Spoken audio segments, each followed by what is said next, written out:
आए हैं लाहौर, आपने घुमा फिरा है, विजिट किया है, कैसा लगा लाहौर आपको?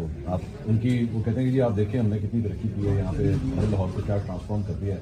तो बतौर सीएम केपी कुछ चीज़ें यहाँ से देख के जा रहे हैं कि हाँ ये पेशावर में या दीगर शहरों में भी इम्प्लीमेंट होनी अच्छा, चाहिए। यहाँ पर 3 इश्यूज थे।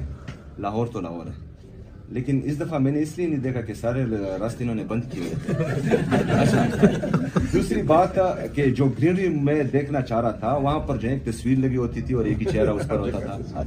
हाँ, दूसरा था नहीं, और मेरे ख्याल में ये आवाम का पैसा है मुसलसल जो है वो स्मोक भी काफी है। अच्छा नहीं, वो तो नेचुरल है। दूसरी बात ये है कि ये हकीकत है कि लाहौर डेवलप्ड है, लेकिन रोडों से कौमी नहीं बनती, ये मेरे लीडर कहते हैं। दूसरा, बेहतरीन बत्तियां लगी हुई हैं, लेकिन बदकिस्मती से इनकी सियासी बत्ती बुझ गई है।